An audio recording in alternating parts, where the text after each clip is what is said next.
"We just wanted to keep you busy." That's what my parents said, laughing lightly like it was a harmless joke after I finally realized the truth. But I'm getting ahead of myself. It started 3 months earlier, right after I moved back home. I had just left a draining job and planned to take a short break. Not to be lazy, just to breathe, reset, and figure out my next move.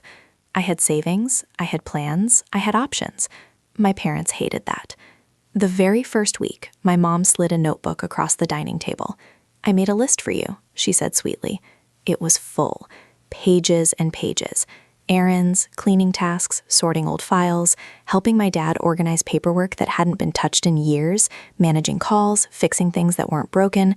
At first, I thought, okay, fair, I'm staying here. So I did everything. Then the tasks multiplied. If I finished early, more appeared. If I asked why something needed to be redone, I was told I had an attitude. If I tried to work on my laptop, my mom would say, "Since you're free, can you just help with one thing?" That one thing became hours. Every day for 3 months, I wasn't allowed to rest without comments. "Oh, must be nice to have no responsibilities. At least we're teaching you discipline. You should be grateful. We are keeping you productive." What hurt most wasn't the work. It was the control. They monitored when I woke up, questioned where I went, criticized how long I stayed out. If I mentioned job interviews, my dad waved it off. Later, focus on helping the family first. One night, I overheard my parents talking in the living room. "She's calmer when she's busy," my mom said. "Yeah," my dad replied. "Otherwise, she gets ideas. Ideas like independence, like leaving." That's when something inside me shifted. I wasn't being helped. I was being managed. I started tracking everything quietly. Hours worked, tasks completed, responsibilities taken over from both of them.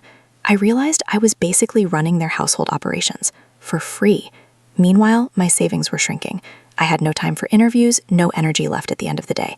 That wasn't an accident. They weren't keeping me busy. They were keeping me stuck. The breaking point came on a Sunday afternoon. I finally said calmly, "I need to focus on my career again. I can't keep doing all this." My mom smiled. That smile, the one that never reached her eyes. "Oh, honey," she said. "We just wanted to keep you busy." My dad nodded. "You're better this way." That's when I realized something terrifying. They liked me tired. They liked me dependent. They liked me too exhausted to leave. And that's when I started planning my exit without telling anyone. Because if I stayed any longer, I wasn't just losing time. I was losing myself. After that conversation, I stopped arguing. That probably confused them the most. I nodded, I smiled, I said okay to every task. I became agreeable. Too agreeable. My mom noticed first. "You're being so mature lately," she said one morning, watching me scrub the kitchen counter for the 3rd time that week. I smiled back, just trying to help. But behind that smile, I was doing something they never expected. I was preparing. I started waking up earlier, not to work more, but to work on myself. Before anyone else was up, I updated my resume, applied for jobs, took interviews quietly from my phone, sitting in my car 2 streets away. I used my lunch errands to visit banks, returned organizing papers that were actually copies of my own documents, saved every spare cent. I also stopped over-delivering. I did tasks exactly as asked. No extra, no anticipation. When something wasn't done, I calmly said that wasn't on the list. My parents didn't like that. My dad started hovering, my mom began checking my work. "You missed a spot. You're folding wrong. This could have been faster." I let them talk, because the more they nitpicked, the more they revealed how much they depended on me. One evening, my mom snapped. "You've changed," she said. "You used to try harder." I looked at her and said gently, "I'm just busy." Her own words. That shut her up. 2 weeks later, I got the email. A job offer. Better pay than my last role. Remote, flexible hours. I didn't celebrate. I didn't tell anyone. Instead, I waited. I watched how often my parents relied on me, how the house fell behind when I wasn't around, how stressed they became when I forgot one task. Then came the perfect moment. It was a family dinner. Relatives visiting. My parents wanted everything perfect. My mom handed me a long list, whispering, "Do this all before guests arrive." I looked at the list. Then I calmly said, "I won't be doing that." Silence. My dad laughed awkwardly. "What?" "I start my new job tomorrow," I said. "I'm moving out tonight." My mom's face dropped. "You can't just leave. We need help." That word need. I nodded. Exactly. And you never once asked. You just took. My dad's voice hardened. "After everything we've done for you?" I met his eyes. "You kept me busy so I wouldn't leave. That wasn't love. That was control.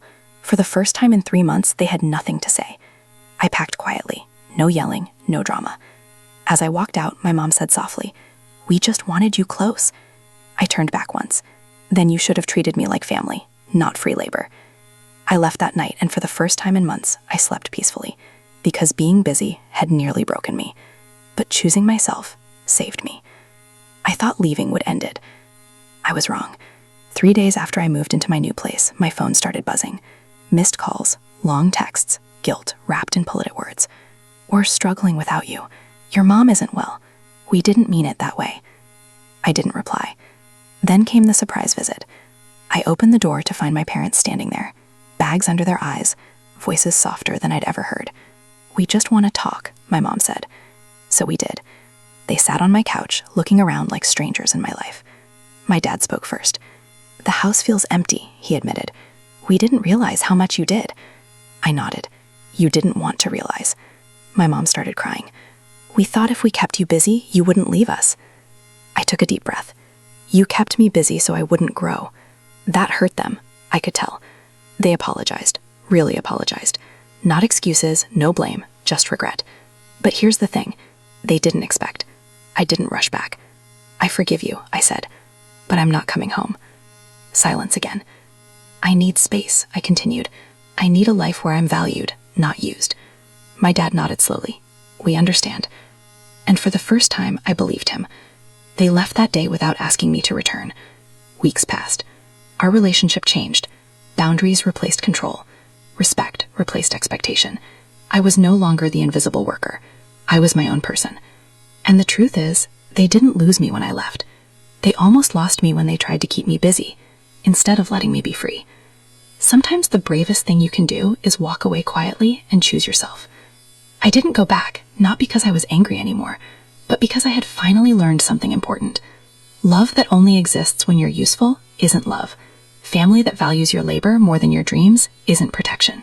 It's control. For years, I thought being busy meant being needed. I thought exhaustion was the price of belonging. I ignored how small I felt, how invisible my needs became, how every thank you came with another demand attached to it. Walking away wasn't dramatic. There was no shouting, no slammed doors, just one quiet decision that changed everything. In the weeks that followed, I rebuilt my life slowly. I learned how peaceful mornings could be when no one was waiting to assign me tasks. I learned that rest wasn't laziness, that choosing myself wasn't selfish. My parents still reach out sometimes. The messages are different now. Careful, polite, respectful. They ask how I'm doing, they ask before requesting anything. And that tells me everything. We talk, but on my terms. I help, but only when I choose to. For the first time, I'm not living to be useful. I'm living to be whole. If you're reading this and feeling guilty for wanting more, if you're tired of being the one who always carries everything, if you've been told that staying busy is the same as being loved, let me tell you something. I wish someone had told me sooner. You don't owe your exhaustion to anyone. You don't have to earn your place by disappearing. And you are allowed to walk away from anything that slowly erases you. Sometimes growth looks like distance. Sometimes healing looks like silence. And sometimes choosing yourself is the loudest message you'll ever send without saying a single word. I didn't leave to punish them. I left to save myself. And that decision, it gave me the life they never planned for me, but the one I finally deserve.